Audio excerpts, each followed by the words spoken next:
Hi, magandang hapon po sa inyong lahat. Ngayon po ay araw ng Miyerkules, Labor Day. Ayan. Ngayon po, pasensya na po kayo. Ako po ay nagbawi, no? Kaya may mga readings po ako. Kamusta po kayong lahat? Ngayon lang po ako nakapagbigay ng first reading of today. No, ano po kaya ang ating makikita sa ating reading ngayong araw na to ng Miyerkules? Okay? Tingnan po natin, tayo po ay mamimili ng 10. Yan, okay. No, 1, 2, 3, 4, 5, 6, 7, 8, 9, and 10. Okay. Pili po tayo ng isang 10 naman para dito. Tapos mamaya titingnan po natin ulit kung anong feelings niya using naman the pink oracle, no? The pink love oracle.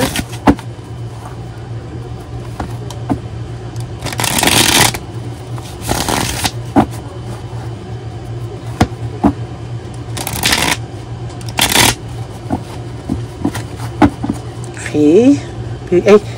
Pili po tayo ng 10. Okay.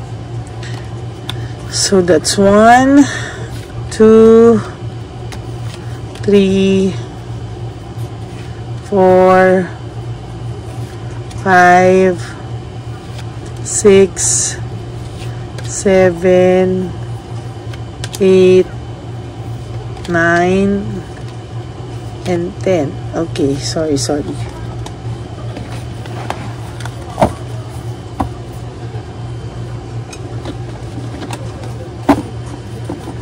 Okay, tingnan po natin ngayon.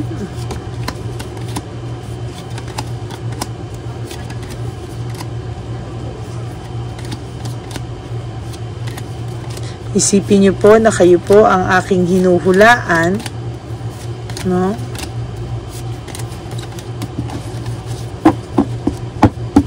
Okay. Uy, may pagmamahal, ano? May pagmamahal pong nararamdaman ang person nyo sa iyo ngayon. Medyo, sa nakikita ko po, namimiss po kayo ng person nyo or iniisip-isip niya po yung mga nakaraan nyo. Or maybe for today, naiisip niya po yung inyong nakaraan, yung pagmamahalan nyo. Naiisip po niya yung pagmamahalan nyo na kumagay, samahan nyo noon, naiisip niya po yung pagmamahala na nangyari sa inyong dalawa, no? So, ngayon, parang nararamdaman niya sa ngayon na somehow, nararamdaman niya yung pagmamahal niya sa iyo at pagkamis niya sa iyo. Wait lang po, no? I have to write it down. Baka makalimutan ko, no? Naiisip niya ang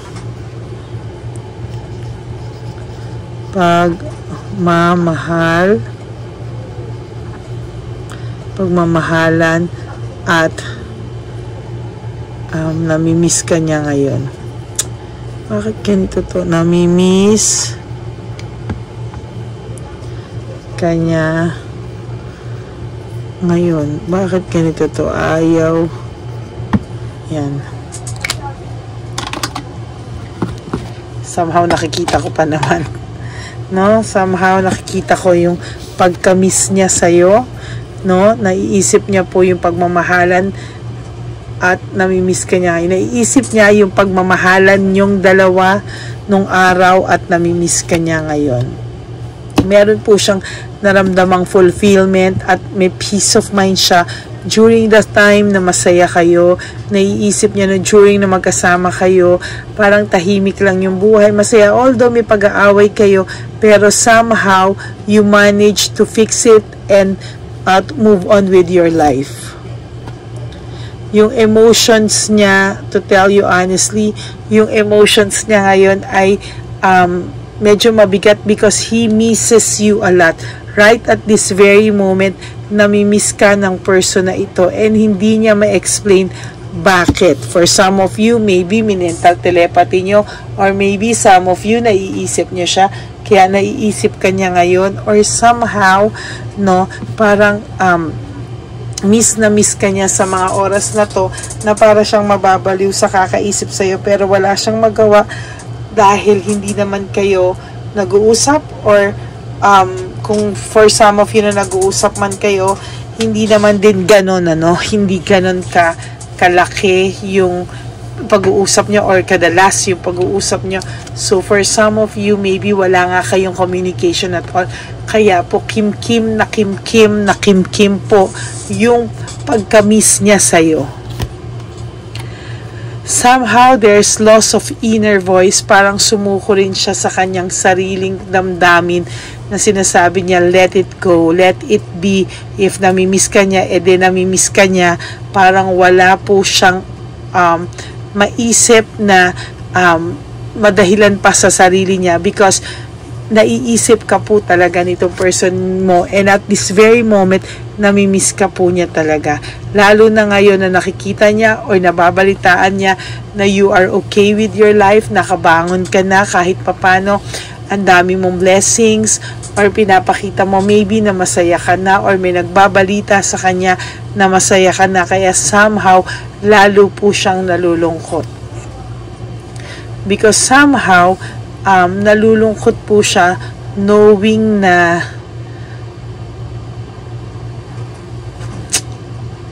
ayaw niya na maging masaya ka nang hindi dahil sa kanya, no? Kaya parang nalulungkot po siya somehow, no? Parang gusto niya po ay hinahanap-hanap mo pa rin siya, pero the problem is hindi na po nararamdaman niyang hindi na, nararamdaman niyang somehow naka-move on ka. Failure and defeat, no? Parang somehow nararamdaman niya na yung pagkatalo niya. Why? Because hindi siya umaayos, pero ikaw nakikita niya na nakaka-survive ka without him or her by your side. Kumbaga sa pag-move on, nag-move on ka na, and nararamdaman niya daw po yung pag-move on mo, na hindi niya po maintindihan bakit hindi niya po matanggap yung pag-move on mo. Well, in fact, siya naman po ang nangloko sa'yo, no? Confusion. Confused nabubulol po ako. Confused po ang person mo sa ngayon. Meron din po nangyayaring chaos and brutality sa kanila ngayon ng third person. Maybe the person or the third person is hurting your person physically, no? Pero hindi po makalaban yung person nyo, tapos pinaparating niya pa na okay lang siya, masaya pa siya, pero the truth is sinasaktan po ang person nyo ng physical, no? At hindi ko rin po alam bakit siya pumapayag, dahil to be honest with you, hindi naman po niya ugaling maging ganito, no? Kaya nga sabi ko sa inyo, for some of you, nakikitaan ko din na baka may ginawa yung babae dito, kasi parang somehow hindi siya makaano no? Yung sa iba lang po ito sa ibang energy to, parang hindi nyo na po siya kilala, parang hindi na po yan yung pagkatao ng minahal nyo, at kahit naghiwalay kayo, parang ibang tao na po siya, hindi na po siya yan, no? Kumakalma ka lang daw po, parang ngayon kalma ka lang daw po, no? And somehow ang nakikita ko po dito is ayan, no? May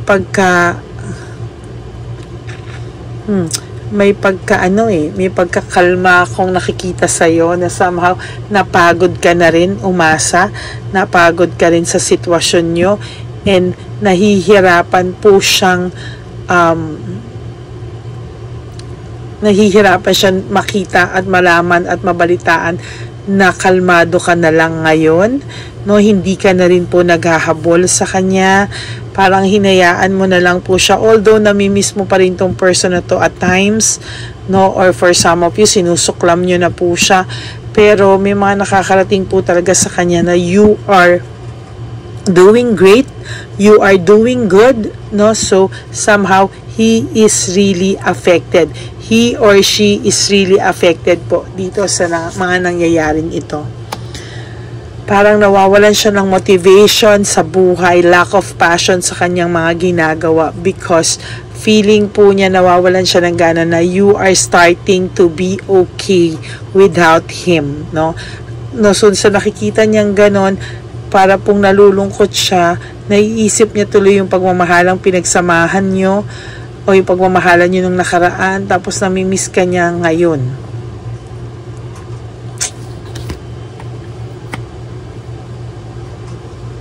Yan, no? So there's balancing decision, no, and adapting to change. Your person, hindi po siya maka-adapt sa pagbabago sa mga buhay niya, kaya somehow gulong-gulo rin siya, hindi niya po alam kung ano po ang gusto niyang mangyari sa buhay niya. Calm and comfort, compassion, pareho po, no, two different cards with one meaning. Talagang nakikita niya po, hindi niya po talaga nagugustuhan na makitang okay ka. Somehow, ang gusto po nitong mangyari ay maramdamang naghahabol ka pa din. No, gusto niya po na parang hinahabol mo pa siya, may rebellion ka, hindi mo matanggap na wala na siya sa buhay mo. Kaso lang po ang masaklap dito, natatanggap mo na po as days goes by. Sometimes na, sometimes nalulungkot ka na wala siya, but most of the time you are fine, no? So there's emptiness and emotional loss. May emptiness po siya most of the time na nararamdaman ngayong lately, no, pero hindi niya lang po pinapahalata sa kahit sino at kinakaya-kaya niya lang po, no?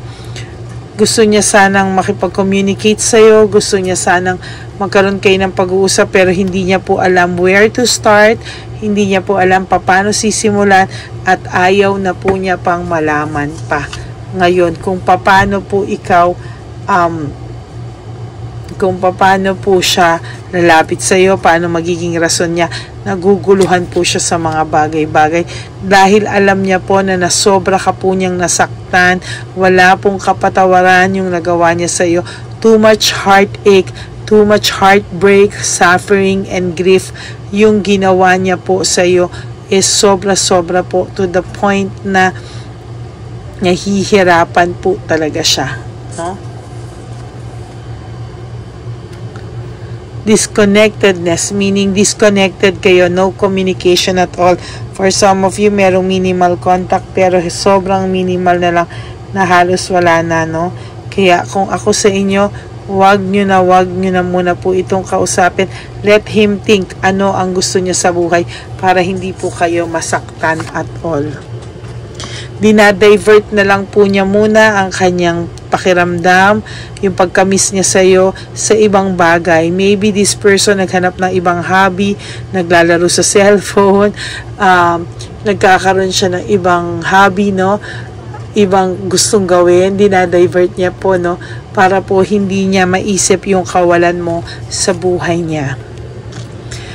Lagi po siyang may doubts ngayon and lack of self-awareness, meaning hindi po nito alam saan siya patutungo, ano yung pupuntahan niya, saan siya magiging masaya. Somehow he feel lost, no? Lost na lost po siya ngayon and hindi niya po alam ang gagawin niya, to be exact. Nahihirapan po siyang bumangon, nahihirapan po siyang tanggapin dahil ngayon lang po sa kanya nagsisinkin na yung dating hiwalayan nyo, ngayon pa lang po niya nararamdaman. Somehow mixed emotions to. May pagka-guilty to, may anger to, mayroon times na ikaw sinisisi niya. Hindi po kasi siya marunong tumanggap ng pagkakamali. That's why sa ngayon, yung energy po talaga na nakukuha ko is really na-stuck na po dito sa tao na to at kay Chabilitang Palaka, no? Ang dami po nilang unresolved issues and emotional baggage na hindi po nila talaga ma-resolve. That's why it's unresolved issues, no? Pagod na pagod din po ito sa mga nangyayari sa buhay niya ngayon and hindi niya po alam kung ano ang gagawin niya because he has too much pain, boredom, lahat na po, failure, confusion, emptiness, emotional loss, heartbreak, no, doubts, sobra-sobra na po, and this person for your last card feels so burned out and overstressed. Sobra-sobra na po ang pakiramdam niya, na overstress siya, na talagang burnout siya sa lahat ng mga pangyayari ngayon. So, kung tutuusin po, nahihirapan po itong tao na tong iparamdam sa'yo, no, kung gaano siya ka-burnout and overstressed, because he is a great pretender. He or she is a great pretender. Gusto po nilang palabasin na masaya sila, no? Yun lang po. Pero ito po ay kaplastikan lahat. So that's it for your first reading for today, Wednesday. Naiisip niya pagmamahalan nyo ng nakaraan at namimiss ka niya ngayon. Pero nako, sa sobrang pride po nitong taong to, mas titiisin na lang po niya yung ganito kesa po na, alam mo yon, maramdaman mo, ayaw po niya na kinakaawaan siya, ayaw niya po ng feeling na talo siya. Ganyan po ang person nyo, no? Always on the go, parang gusto lagi panalo siya. Hindi po siya tatanggap ng pagkatalo. Okay? So, that's your first reading for today. I will be back later para po sa kung ano man ang feelings niya ng tao nyo ngayon, or feelings ng tao nyo ngayon.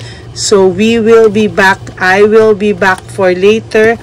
For those of you who wants to have a private reading with me, just message me lang po dyan po sa Lady Lee Elena. That's my only official and legit FB account. Pwede nyo po akong i-message dyan any time of the day, and I will reply po as soon as I can.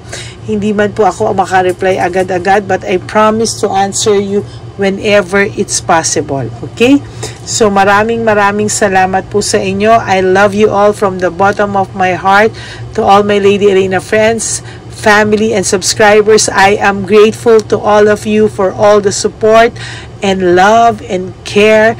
Wala na po akong mahihiling pa. You are the best subscribers I've ever had. Maraming salamat po sa inyong lahat. And wag niyo po i-stressin yung sarili niyo, no? Life is short. Don't make it shorter by stressing yourself from all the pains and heartaches na binigay sa inyo ng inyong mga ex-partners. Just surrender everything to the divine universe and just let go and let God write your life and love story. Okay? So, I will be back for later, no? Mag-enjoy po kayo the rest of the holiday. At marami po salamat sa lahat na nag-pray sa akin. Medyo bumuti na po. Hindi na po masakit masyado yung tiyan ko. Somehow, nakaka-recover na po ako. Kaya maraming salamat po. Kaya for those of you po who wants to give me a super thanks, please do so. Maraming po salamat at maa-appreciate ko po yan. And one last thing, please help me reach 10,000 subscribers. Salamat po, please. Baka makilala po kayo, please tell them to subscribe po sa ating channel para mas marami pa po tayong matulungan. And please, no skipping of ads po. Regalo nyo na lang po sa akin yan. Okay? Maraming pong salamat. I will all see you again later for another set of reading. Thank you so much and God bless you all. I love you all. Bye!